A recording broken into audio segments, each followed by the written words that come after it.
여러분, 만약 여러분의 가장 소중한 사람이 하루아침에 사라진다면 어떻게 하시겠어요? 상상하기도 싫은 일이실 겁니다. 그런데 여기 평범한 70세 할머니 이정희에게 그런 일이 일어났습니다. 18살 외손녀 유나가 어느 날 갑자기 실종되었죠. 경찰은 단순 가출이라며 관심도 주지 않았습니다. 하지만 이 할머니, 보통 할머니가 아니었어요. 25년간 숨겨온 충격적인 정체가 밝혀지는 순간 부산 영도 전체가 뒤흔들렸습니다.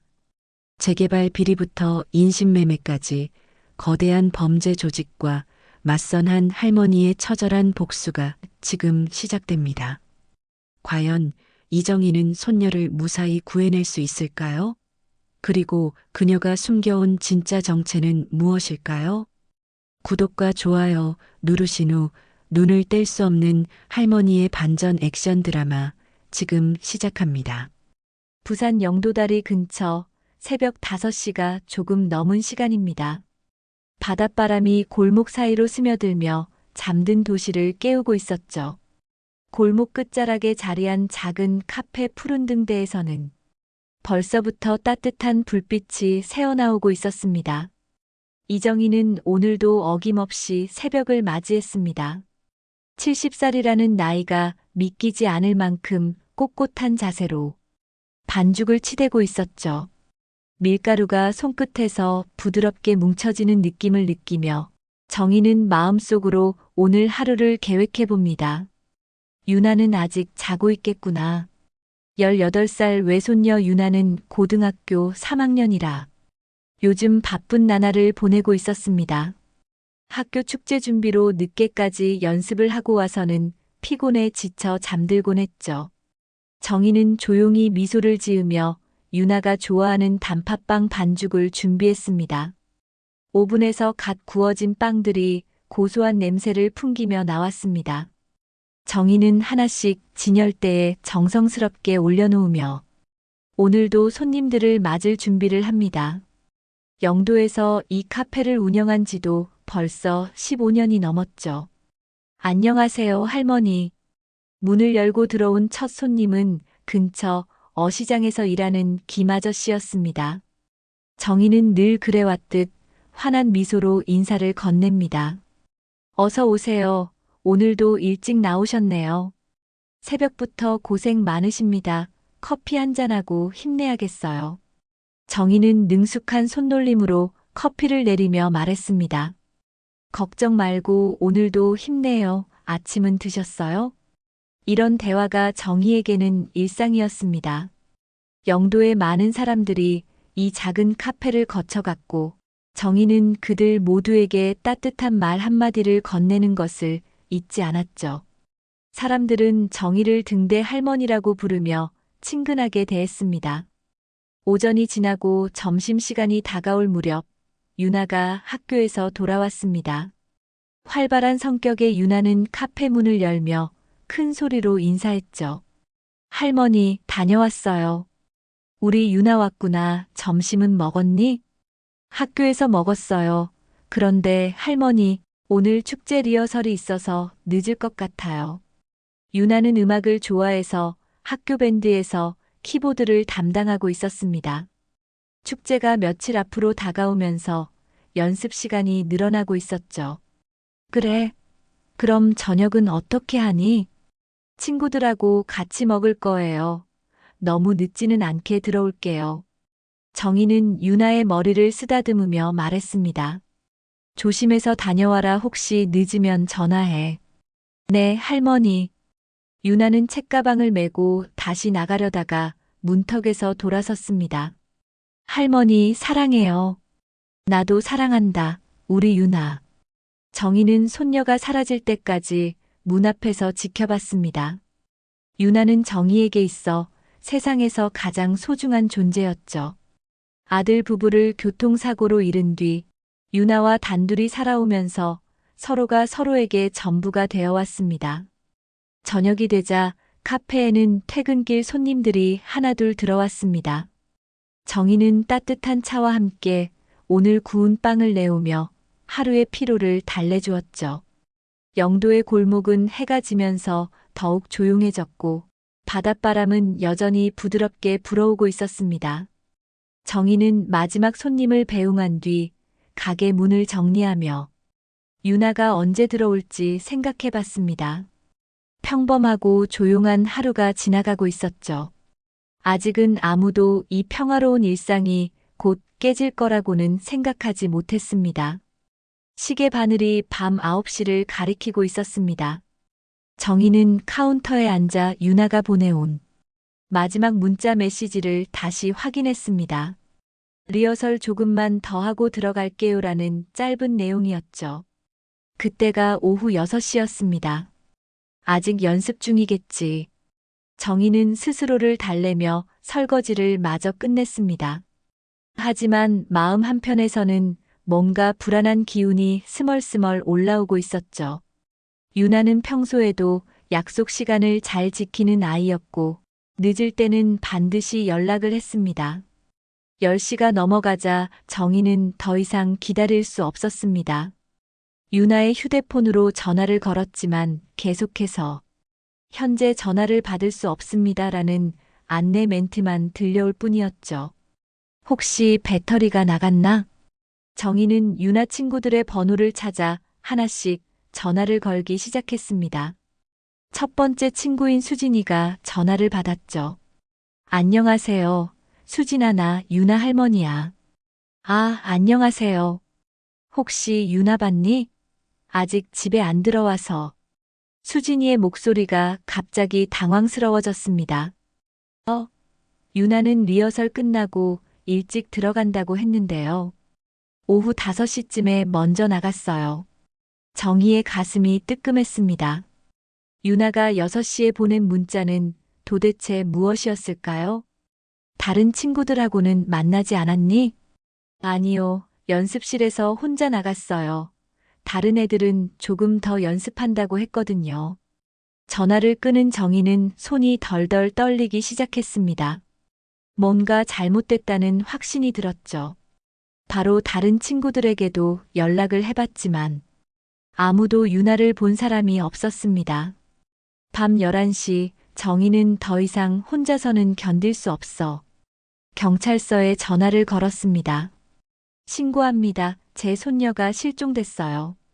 언제부터 연락이 안 되시나요? 오후 5시 이후로요. 학교 축제 연습을 마치고 집에 온다고 했는데 아직 하루도 안 지났네요. 청소년들은 보통 친구 집에서 자거나 늦게 들어오는 경우가 많습니다. 하루 더 기다려보시고 그래도 연락이 안 되면 다시 연락 주세요. 아니에요. 우리 유나는 그런 아이가 아니에요. 하지만 경찰의 대답은 차갑기만 했습니다. 가출 신고는 24시간이 지난 후에 접수받고 있습니다. 전화가 끊어지자 정희는 무력감에 빠져들었습니다. 아무도 유나의 실종을 심각하게 받아들이지 않았죠. 하지만 정희는 알고 있었습니다. 유나에게 무슨 일인가 일어났다는 것을요. 새벽 2시가 넘어서야 정희는 간신히 눈을 붙일 수 있었습니다. 하지만 잠은 오지 않았죠. 유나의 웃는 얼굴이 계속 눈앞에 떠올랐고 혹시 어디서 도움을 청하고 있는 건 아닐까 하는 생각에 가슴이 미어졌습니다. 다음 날 아침 정희는 부스스한 머리로 일어나 바로 유나의 학교로 향했습니다. 담임 선생님을 만나 어제 상황을 자세히 물어봤죠. 유나는 평소와 다름없이 수업을 들었어요. 축제 준비 때문에 조금 바빠 보이긴 했지만 특별히 이상한 점은 없었습니다. 혹시 최근에 이상한 사람이나 낯선 사람과 접촉한 일은 없나요? 선생님은 고개를 저었습니다. 그런 건 못 봤는데요. 다만 뭐요? 며칠 전부터 학교 주변에 수상한 차가 자주 보인다는 얘기가 있었어요. 학생들 사이에서 무서워하는 분위기가 있었죠. 정희의 눈빛이 순간 날카로워졌습니다. 오랫동안 잠들어 있던 무언가가 깨어나기 시작했죠. 학교를 나온 정희는 유나가 다녔던 길을 따라 하나하나 확인해 봤습니다. 편의점, 버스 정류장, 골목길. 모든 곳을 샅샅이 뒤졌지만 유나의 흔적은 찾을 수 없었습니다. 오후가 되자 정희는 다시 경찰서를 찾아갔습니다. 이번에는 직접 가서 정식으로 실종 신고를 접수했죠. 가출 가능성이 높아 보입니다. 요즘 학생들이 스트레스 받으면 그런 경우가 많거든요. 담당 경찰의 말에 정희는 분노가 치밀어 올랐습니다. 우리 유나는 절대 가출할 아이가 아니에요. 뭔가 사건에 휘말린 거라고요. 일단 며칠 더 기다려 보시죠. 대부분 며칠 지나면 연락이 와요. 집으로 돌아온 정희는 카페 문을 닫고 유나의 방에 앉았습니다. 유나가 아끼던 키보드가 그대로 놓여 있었고 책상 위에는 축제 준비 자료들이 어수선하게 흩어져 있었죠. 유나야, 할머니가 반드시 찾아낼게. 정희의 눈에서 눈물이 흘러내렸습니다. 하지만 그 눈물 속에는 슬픔보다는 다른 감정이 더 많이 섞여 있었죠. 분노와 결애, 그리고 오랫동안 숨겨왔던 무언가가 꿈틀거리고 있었습니다.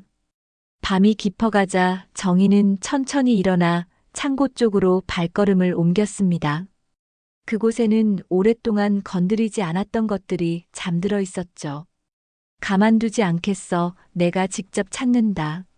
정희의 목소리에는 70년 인생에서 한 번도 느껴본 적 없는 차가운 기운이 흘렀습니다.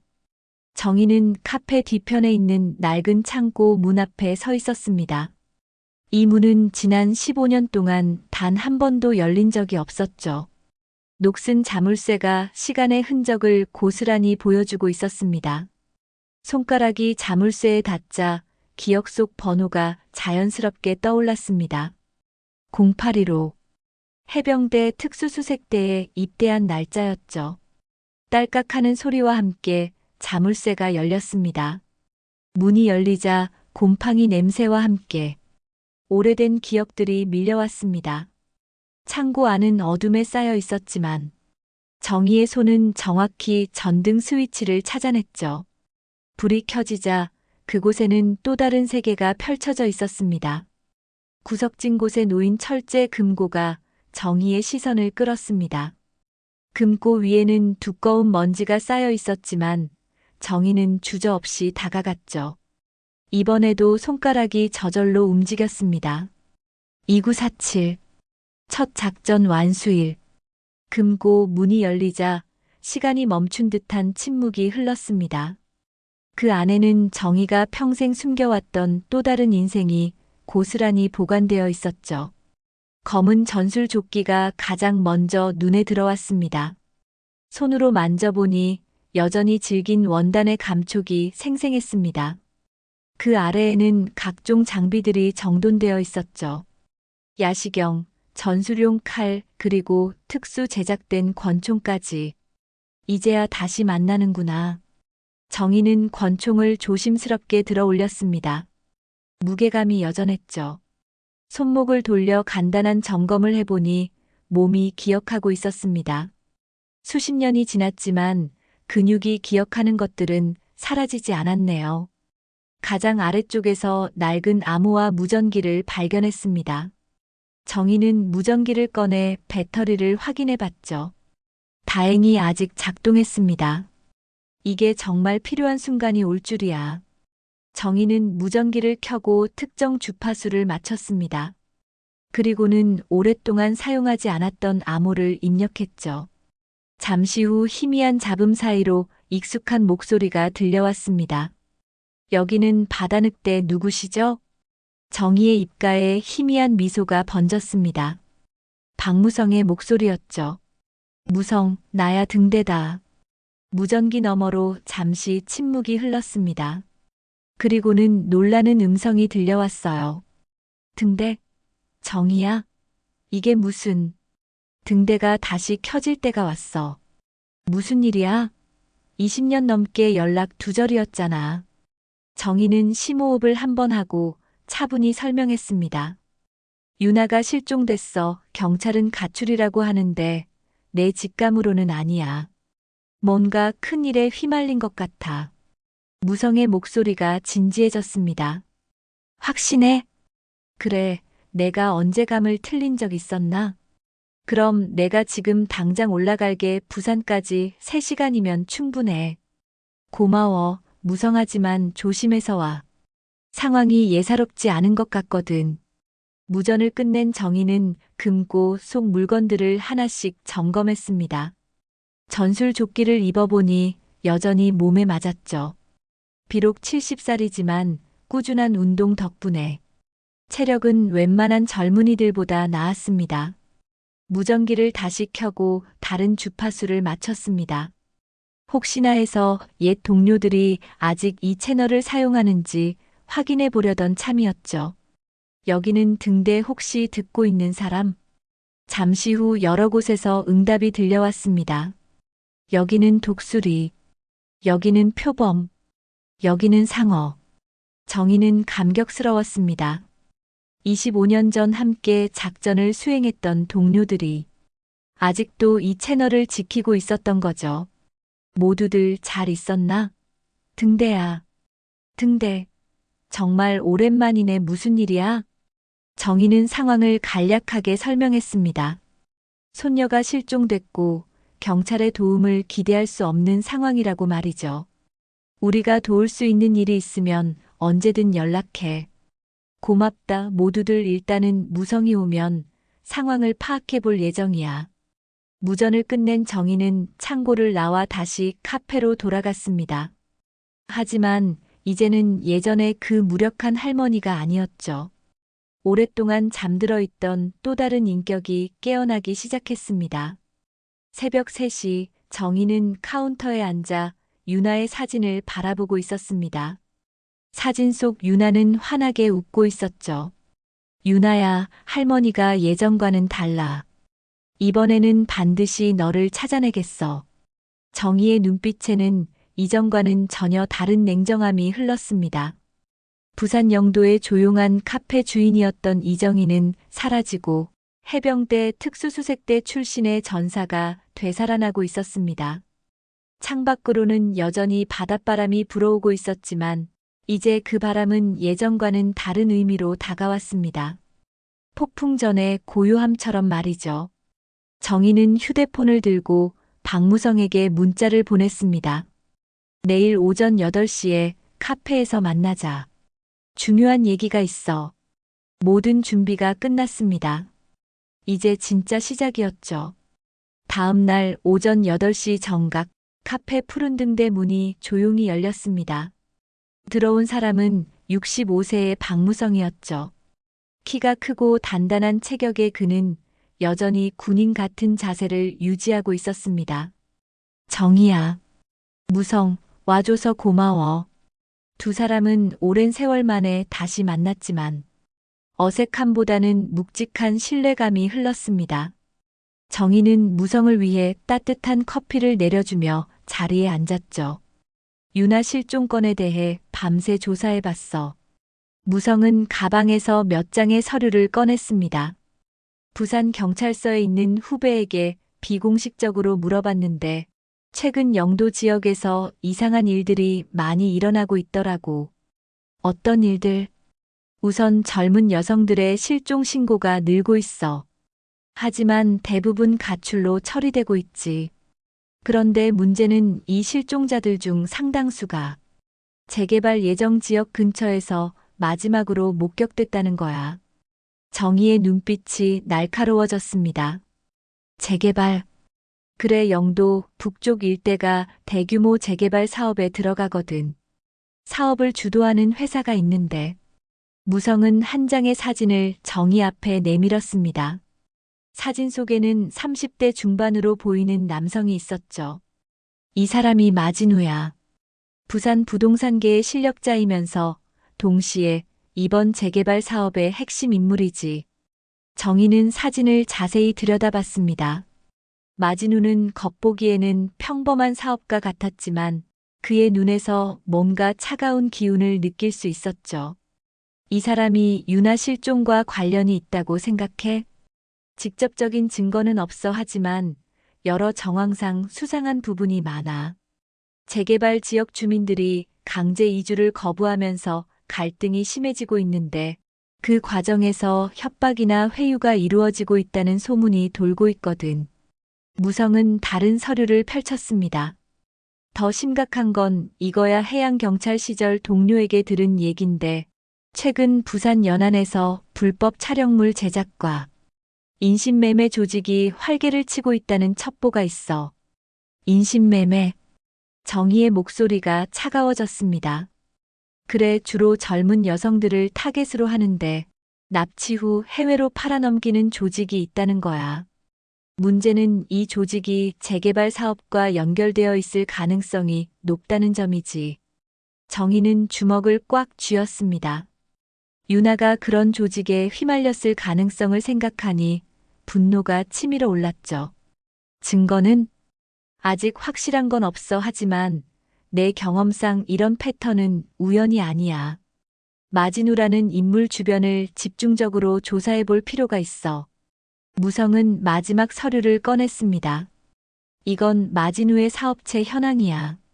표면적으로는 부동산 개발업을 하지만 여러 개의 유령 회사를 거느리고 있어. 그중 몇 곳은 용도 불명의 창고나 시설을 운영하고 있고, 정희는 서류를 꼼꼼히 살펴봤습니다. 창고 주소들 중 하나가 눈에 띄었죠. 여기 감천항 근처 창고 윤화학교에서 그리 멀지 않네. 내가 오늘 오후에 그 주변을 정찰해 볼 예정이야. 혹시 수상한 점이 있나 확인해 보려고. 정희가 고개를 저었습니다. 아니야, 무성 혼자 가면 위험해. 상대방이 조직적으로 움직이는 것 같은데 섣불리 접근하면 안 돼. 그럼 어떻게 할 거야? 정희는 잠시 생각에 잠겼습니다. 그리고는 결심한 듯 입을 열었죠. 일단 정보를 더 수집해야 해. 마진우의 동선이나 조직 구조를 파악하는 게 먼저야. 그때 카페 문이 열리며 낯선 남자 2명이 들어왔습니다. 정희와 무성은 자연스럽게 대화를 멈췄죠. 커피 드릴까요?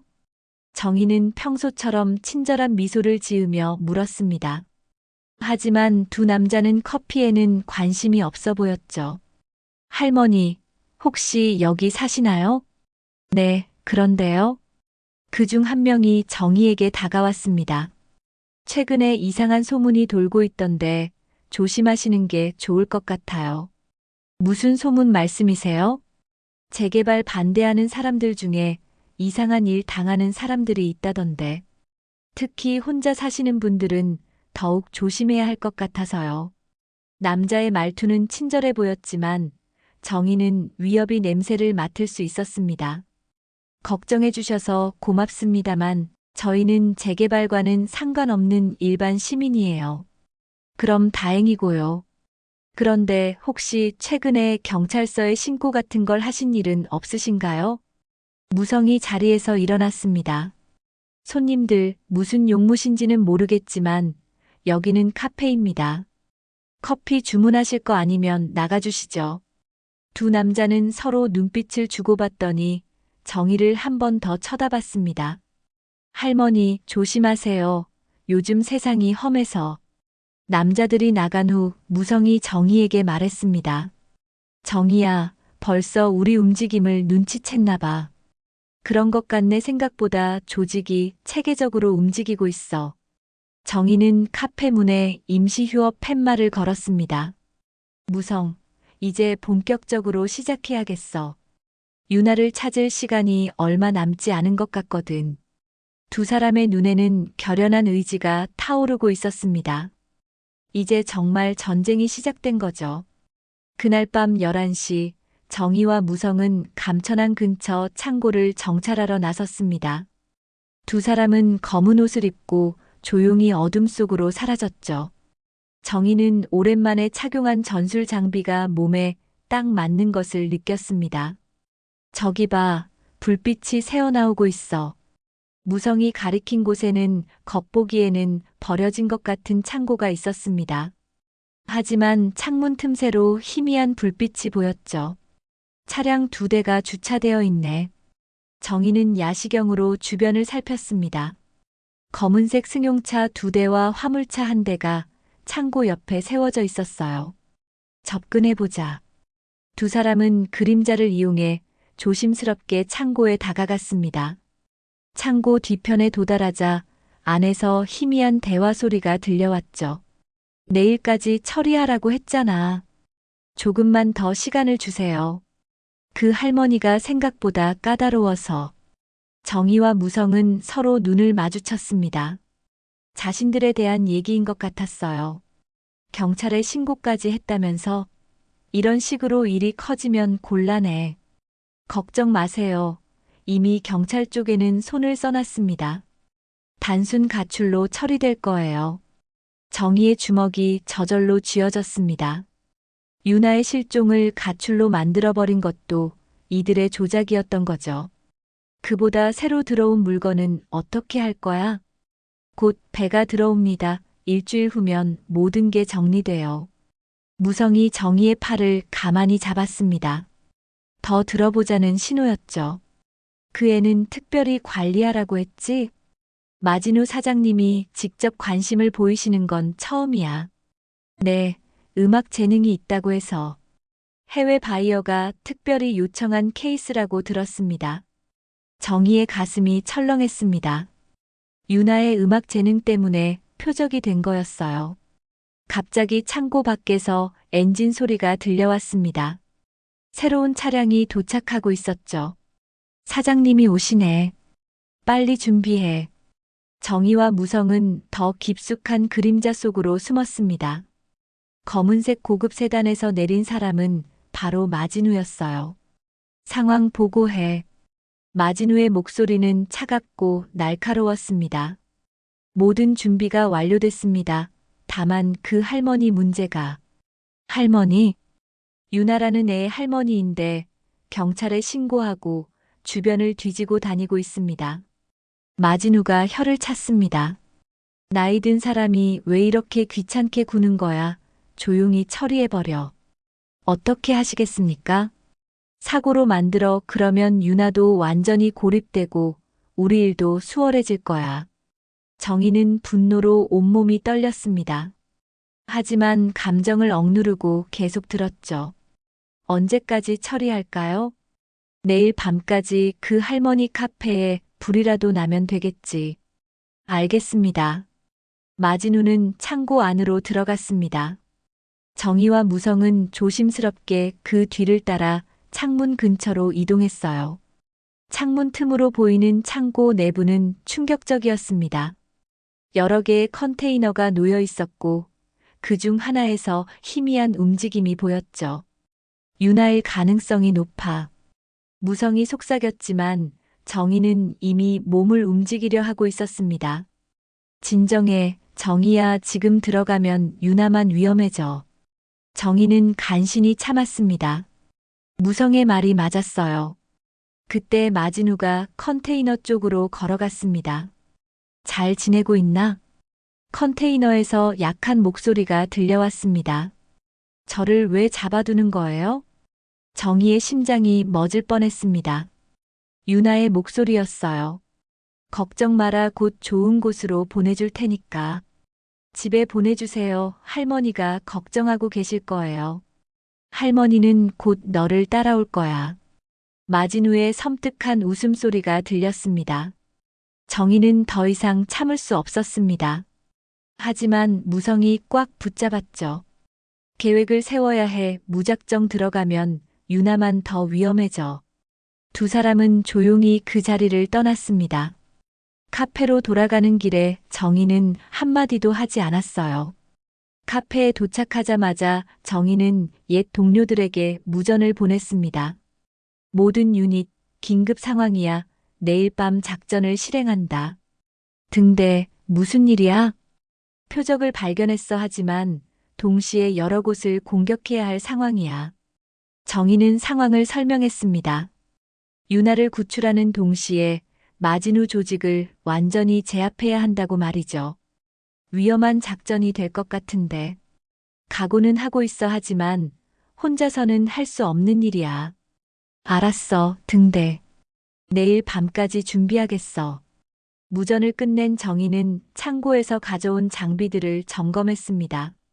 내일은 정말 마지막 기회가 될 거였어요. 유나야, 할머니가 반드시 구해낼게. 새벽 3시, 정희는 마지막으로 유나의 방을 들여다봤습니다. 빈 침대를 보니 가슴이 아팠지만 동시에 복수의 불꽃이 타오르고 있었죠. 내일 밤 모든 것이 결정될 거였습니다. 다음 날 오후 2시, 정희는 카페에서 마지막 점검을 하고 있었습니다. 오늘 밤 작전을 위해 모든 준비를 마쳤지만 마음 한편으로는 불안함이 자리 잡고 있었죠. 그때 카페 문이 급하게 열리며 무성이 들어왔습니다. 얼굴에는 심각한 표정이 가득했어요. 정희야, 큰일 났어. 무슨 일이야? 무성은 숨을 고르며 말했습니다. 아까 감천항 창고 쪽을 다시 정찰하러 갔는데 마진우 놈들이 우리 움직임을 완전히 파악하고 있더라고. 정희의 얼굴이 굳어졌습니다. 어떻게 알았지? 함정이었어. 그들이 일부러 정보를 흘린 것 같아. 나를 따라온 차가 있었거든. 지금 어디 있어? 간신히 따돌렸지만 시간 문제야. 아마 곧 이쪽으로 올 거야. 정희는 즉시 무전기를 켰습니다. 모든 유닛, 계획 변경이야. 적들이 우리 움직임을 파악했어. 등대, 어떻게 할 거야? 작전을 앞당긴다. 오늘 저녁 6시로 변경해. 그 순간 밖에서 타이어 소리가 들렸습니다. 검은색 승용차 3대가 카페 앞에 멈춰섰죠. 늦었네. 정희와 무성은 즉시 전투 준비 자세를 취했습니다. 정희는 카운터 아래 숨겨둔 권총을 꺼냈어요. 차에서 내린 남자들이 카페를 포위했습니다. 그들 중 한 명이 확성기를 들고 소리쳤어요. 이정희 씨, 나오세요. 대화하고 싶습니다. 정희는 무성에게 눈짓을 했습니다. 뒷문으로 나가라는 신호였죠. 나는 여기 있을게. 너는 먼저 피해. 안 돼. 정희야, 같이 나가자. 유나를 구할 사람은 나밖에 없어. 내가 죽으면 작전이 실패해. 무성은 망설였지만 결국 고개를 끄덕였습니다. 조심해. 신호가 오면 바로 들어갈게. 무성이 뒷문으로 사라진 후 정희는 카페 문을 열고 나갔습니다. 무슨 용무죠? 마진우가 차에서 내려 정희 앞에 섰습니다. 할머니, 쓸데없는 일에 끼어들지 마세요. 쓸데없는 일이라니요? 제 손녀를 찾는 게 쓸데없는 일인가요? 마진우가 비웃었습니다. 손녀? 그 애는 이미 우리 손에 있어요. 할머니가 얌전히 있으면 다치지 않게 해드릴 텐데. 정희의 눈빛이 차갑게 변했습니다. 협박인가요? 협박이 아니라 충고예요. 할머니 같은 분이 이런 일에 휘말리면 다칠 수 있거든요. 그때 마진우의 부하 중 한 명이 다가와 귓속말을 했습니다. 사장님, 뒷조사를 해보니 이 할머니가 보통이 아닙니다. 뭔 소리야? 옛날에 해병대 특수부대 출신이라고. 마진우의 표정이 순간 굳어졌습니다. 그래서 어쩌라고? 70살 할머니가 뭘 어떻게 한다고. 하지만 마진우의 목소리에는 이전과 다른 경계심이 묻어났어요. 정희가 한 걸음 앞으로 나아갔습니다. 제 손녀를 돌려주세요. 불가능해요. 이미 계약이 성사된 상태거든요. 계약? 할머니가 알 필요는 없어요. 다만 유나는 곧 좋은 곳으로 가게 될 거예요. 정희의 주먹이 꽉 쥐어졌습니다. 인신매매라는 뜻인가요? 그런 무시무시한 말은 쓰지 마세요. 단지 재능 있는 아이에게 더 좋은 기회를 제공하는 거예요. 말도 안 되는 소리를. 정희가 소리치자 마진우의 부하들이 한 걸음씩 다가왔습니다. 할머니, 마지막으로 경고드려요. 더 이상 우리 일에 끼어들지 마세요. 만약 거부하면? 마진우가 담배를 꺼내 물었습니다. 오늘 밤에 이 카페에 불이 날 수도 있고 할머니가 계단에서 실족할 수도 있죠. 정희는 마진우를 똑바로 쳐다봤습니다. 협박하는 거군요. 협박이 아니라 현실이에요. 그 순간 카페 뒤편에서 폭발음이 들렸습니다. 마진우의 부하들이 일제히 그쪽을 바라봤죠. 뭐야? 가서 확인해봐. 부하 2명이 뒤쪽으로 달려갔습니다. 그 틈을 놓치지 않고 정의가 움직였어요. 순식간에 가장 가까운 부하의 목을 쳐서 기절시키고 그의 권총을 빼앗았습니다. 일련의 동작이 번개처럼 빨랐죠. 뭐야? 마진우가 당황하며 뒷걸음쳤습니다. 70세 할머니라고 했죠? 정희의 목소리가 완전히 달라져 있었습니다. 이제 진짜 모습을 보여드릴까요? 정희는 권총을 마진우에게 겨누며 말했습니다. 제 손녀가 어디 있는지 말하세요. 미쳤어? 할머니가 뭘? 정희가 하늘을 향해 한 발 쏘았습니다. 총성이 골목에 울려 퍼졌어요. 다음엔 다리를 쏠 거예요. 마진우의 얼굴이 파랗게 질렸습니다. 감천항 창고에 있어요. 혼자 있나요? 경비가 서 있을 거예요. 몇 명? 5명 정도. 그때 뒤쪽에서 무성이 나타났습니다. 정희야, 시간이 없어. 경찰이 올 거야. 정희는 마진우를 바라봤습니다. 기억해 두세요. 제 손녀에게 상처라도 입혔다면 절대 용서하지 않을 거예요. 마진우는 정희의 눈을 보고 전율했습니다. 그 눈에서 진짜 살기를 느꼈거든요. 정희와 무성은 재빨리 그 자리를 떠났습니다. 이제 진짜 전쟁이 시작된 거였어요. 정희야, 내가 이렇게 무서운 사람인 줄 몰랐어. 나도 오랫동안 잊고 살았어. 하지만 유나를 건드린 이상 절대 가만두지 않겠어. 정희의 눈에는 복수의 불꽃이 타오르고 있었습니다. 저녁 6시, 부산 앞바다에는 먹구름이 몰려들고 있었습니다. 기상청에서 예보한 태풍이 다가오고 있었죠. 거센 바람이 불기 시작하면서 감천항 일대는 점점 어둠에 잠겨갔습니다. 정희는 전투복을 입고 무전기를 점검했습니다. 옛 동료들과의 마지막 작전 확인이었죠. 독수리, 위치 보고해. 창고 북쪽 언덕에 자리 잡았습니다. 저격 준비 완료. 표범 상황은? 창고 서쪽 접근로 확보했습니다. 차량 진입을 차단하겠습니다. 상어는? 바다 쪽에서 대기 중입니다. 배로 도주하려 하면 막겠습니다. 정희는 깊게 숨을 들이마셨습니다. 좋아, 모든 유닛, 작전 개시는 7시 정각이야. 목표는 윤화 구출과 조직 소탕이야. 등대, 무리하지 마, 우리가 있잖아. 고마워, 모두들. 무성이 정희 옆에 서서 말했습니다. 정희야, 정말 괜찮겠어? 상대방도 만만치 않을 텐데. 걱정 마, 무성, 나는 내 손녀를 구하러 가는 거야. 죽기 전에는 절대 포기하지 않아. 두 사람은 어둠을 이용해 창고로 접근했습니다. 태풍의 전조로 비가 내리기 시작했고 바람 소리가 그들의 발소리를 감춰주었죠. 창고 근처에 도달하자 경비들의 움직임이 보였습니다. 마진우의 말대로 5명이 창고 주변을 지키고 있었어요. 무성, 계획대로 하자. 정희는 무전기를 켰습니다. 모든 유닛 작전 시작한다. 오후 7시 정각, 독수리의 저격총이 불을 뿜었습니다.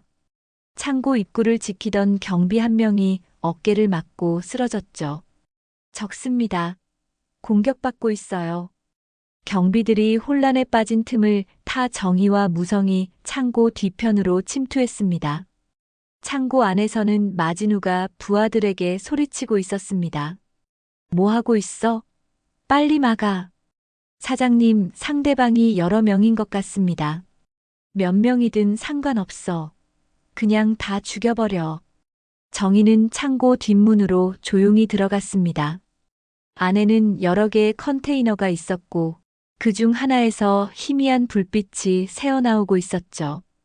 유나가 저기 있을 거야. 정희가 컨테이너 쪽으로 움직이려던 순간 뒤에서 총성이 울렸습니다. 할머니. 마진우가 권총을 들고 나타났습니다. 정말 끝까지 와버렸네요. 정희는 천천히 돌아섰습니다. 제 손녀를 놓아주세요. 이제 와서 그런 말씀을. 할머니 때문에 우리가 얼마나 피해를 받는지 아세요? 마진우의 얼굴은 분노로 일그러져 있었습니다. 사업이 다 틀어졌어요. 다 할머니 때문이야. 그런 더러운 사업은 틀어져야 마땅해요. 더러운 사업? 난 단지 돈을 벌었을 뿐이야.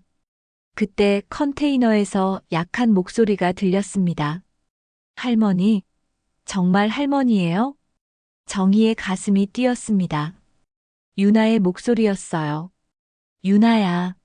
할머니가 왔다. 할머니. 유나의 울음소리가 들려왔습니다. 마진우가 비웃었습니다. 감동적인 상봉이네요. 하지만 이게 마지막이 될 거예요. 마진우가 방아쇠를 당기려던 순간 무성이 옆에서 나타나 그를 덮쳤습니다.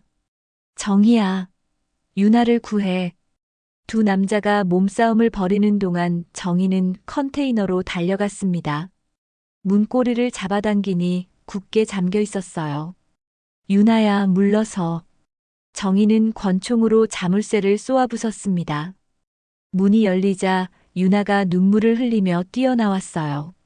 할머니, 우리 유나 많이 무서웠지? 할머니와 손녀가 포옹하는 순간 뒤에서 총성이 울렸습니다. 무성이 어깨를 맞고 바닥에 쓰러졌어요. 무성. 마진우가 피투성이가 된 얼굴로 일어섰습니다. 이제 정말 끝이에요.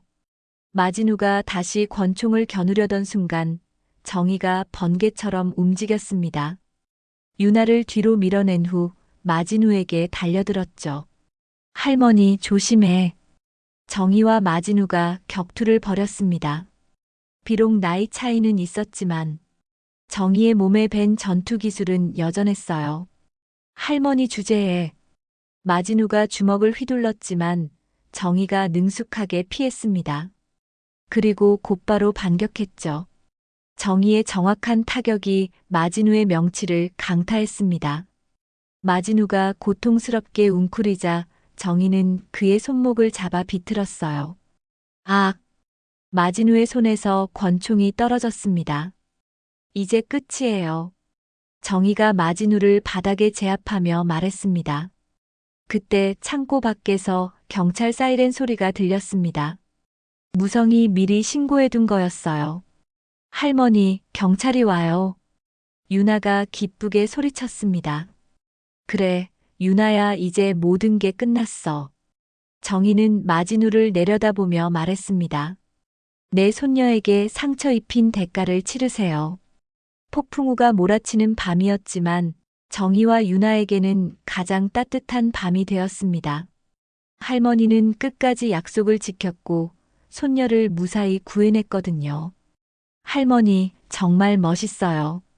우리 유나가 무사해서 다행이야. 창고 밖으로 나오자 동료들이 기다리고 있었습니다. 모두 무사했어요. 등대, 작전 성공이야. 고생했어, 모두들. 태풍은 지나가고 있었지만 정희의 마음에는 평화가 찾아오고 있었습니다. 한 달 후 부산 영도의 아침은 평소보다 더욱 활기차 보였습니다. 카페 푸른 등대 앞에는 공사 인부들이 분주히 움직이고 있었어요. 화재로 손상된 부분을 고치고 새롭게 단장하는 작업이 한창이었죠. 정희는 임시로 마련한 천막 아래에서 커피를 내리며 공사 현장을 지켜보고 있었습니다. 유나는 그 옆에서 작은 키보드를 연주하며 공사 인부들을 위한 배경음악을 들려주고 있었어요. 할머니, 새 카페는 언제 문을 열 수 있을까요? 글쎄, 일주일 정도면 될 것 같은데. 유나의 얼굴에는 이전과 같은 밝은 미소가 되돌아와 있었습니다. 한 달 전에 무서웠던 기억은 점점 희미해져 가고 있었죠. 할머니, 그때 정말 무서웠어요. 하지만 할머니가 올 거라는 걸 믿고 있었어요. 우리 유나를 두고 어디 갈 수 있겠니? 정희는 유나의 머리를 쓰다듬으며 따뜻하게 미소 지었습니다.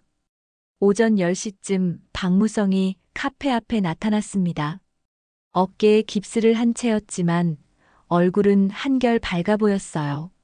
무성 아저씨, 유나가 반가워하며 인사했습니다. 유나, 잘 지냈니? 네. 할머니 덕분에 이제 완전히 괜찮아요. 무성은 정희에게 다가가 말했습니다. 정희야, 마진우 재판 결과 나왔어. 어떻게 됐어? 인신매매와 조직폭력 혐의로 무기징역 선고받았어. 공범들도 모두 중형을 받았고, 정희는 안도의 한숨을 쉬었습니다. 그럼 이제 정말 끝난 거네. 그래, 유나도 더 이상 위험하지 않아. 그때 영도 주민들이 하나둘 모여들기 시작했습니다.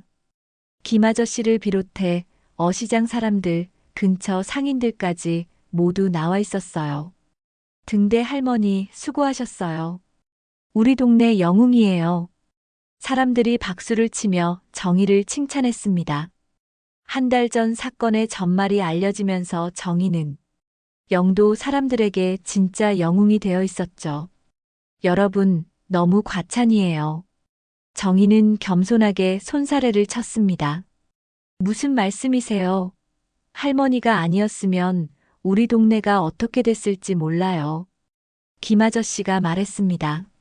마진우 그 나쁜 놈이 재개발 명목으로 우리를 다 쫓아내려 했잖아요. 할머니 덕분에 막을 수 있었어요. 사실 마진우 조직이 무너지면서 불법적인 재개발 계획도 모두 취소되었습니다. 영도 주민들은 이제 안전하게 고향에서 계속 살 수 있게 되었죠. 할머니, 정말 고마워요. 한 아주머니가 정희의 손을 잡으며 말했습니다. 저희 딸도 마진우 놈들이 노렸었는데 할머니 덕분에 무사할 수 있었어요. 정희는 뭉클한 감정에 사로잡혔습니다. 유나 한 명을 구하려다 보니 동네 전체를 구한 셈이 되었네요. 점심시간이 되자 사람들은 각자의 일터로 돌아갔습니다. 정희와 유나, 무성은 임시 천막에서 함께 식사를 했어요. 할머니, 저 이제 할머니가 정말 자랑스러워요. 유나가 밥을 먹으며 말했습니다. 왜? 할머니는 그냥 카페 하는 평범한 할머니인 줄 알았는데 이렇게 멋진 분이었잖아요. 정희는 웃으며 대답했습니다. 할머니도 평범한 사람이야. 다만 소중한 걸 지키려면 누구나 용감해질 수 있는 거지. 저도 할머니처럼 강한 사람이 될 수 있을까요? 물론이지, 우리 유나는 이미 충분히 강해. 무성이 끼어들었습니다. 유나야, 내 할머니는 젊었을 때 정말 대단한 분이었어. 우리들 중에서도 가장 뛰어난 군인이었거든. 정말요? 그럼 하지만 지금은 더 대단해졌어. 가족을 위해서라면 뭐든 할 수 있는 분이니까. 저녁이 되자 공사가 마무리되었습니다. 새롭게 단장된 카페가 모습을 드러냈어요. 예전보다 더 아늑하고 따뜻해 보였습니다. 와, 정말 예뻐요. 유나가 감탄하며 새 카페를 둘러봤습니다. 내일부터 다시 영업을 시작할 수 있겠네. 정희는 만족스럽게 카페 내부를 살펴봤습니다. 모든 게 깨끗하게 정리되어 있었어요. 할머니, 저도 이제 카페 일을 더 많이 도와드릴게요. 고마워. 그날 밤 유나는 일찍 잠자리에 들었습니다. 정희는 혼자 카페에 앉아 바다를 바라보고 있었어요. 무성이 다가와 옆자리에 앉았습니다. 정희야, 이제 정말 평화로워졌네. 그러게 오랜만에 마음이 편해. 앞으로 뭐 할 거야? 정희는 잠시 생각해 봤습니다. 계속 카페를 하면서 유나를 키울 거야. 평범하고 조용한 일상으로 돌아가고 싶어. 그래도 언제든 도움이 필요하면 연락해. 우리 동료들도 마찬가지야. 고마워. 무성 정말 고마워. 다음 날 아침 카페 푸른등대는 새로운 모습으로 문을 열었습니다. 첫 손님은 역시 김 아저씨였어요. 할머니, 새 카페 정말 멋져요. 감사합니다. 오늘도 힘내세요. 정희는 늘 그래왔듯 따뜻한 미소로 인사를 건넸습니다. 유나는 카운터 옆에서 키보드를 연주하며 손님들을 위한 음악을 들려주고 있었어요. 아름다운 선율이 카페 전체를 감쌌습니다. 할머니, 이제 저도 누군가의 등대가 되고 싶어요. 유나가 연주를 멈추고 말했습니다. 그래, 어떤 등대? 할머니처럼 사람들에게 따뜻함을 주는 등대요. 정희는 바다를 바라보며 조용히 속삭였습니다. 이제야 진짜 평화가 왔구나. 부산 영도의 바닷바람은 여전히 부드럽게 불고 있었고, 카페 푸른 등대는 다시 한번 동네 사람들의 안식처가 되었습니다. 할머니와 손녀의 새로운 이야기는 이제 막 시작된 거였어요. 오늘 이야기 어떠셨나요? 정희 할머니의 놀라운 이야기 말이에요. 70세의 나이에도 사랑하는 손녀를 위해서라면 무엇이든 할 수 있다는 할머니의 용기와 사랑, 정말 가슴이 뭉클하지 않으셨나요? 평범해 보이는 사람들도 누구나 자신만의 숨겨진 이야기와 힘을 가지고 있다는 걸 다시 한번 깨닫게 되는 것 같습니다. 오늘 이야기가 마음에 드셨다면 좋아요, 구독 꾹 눌러주시기 바랍니다. 댓글로 여러분의 생각을 남겨주세요. 앞으로도 더 많은 아름다운 사연으로 찾아뵙겠습니다. 오늘도 끝까지 함께 해주셔서 정말 감사합니다.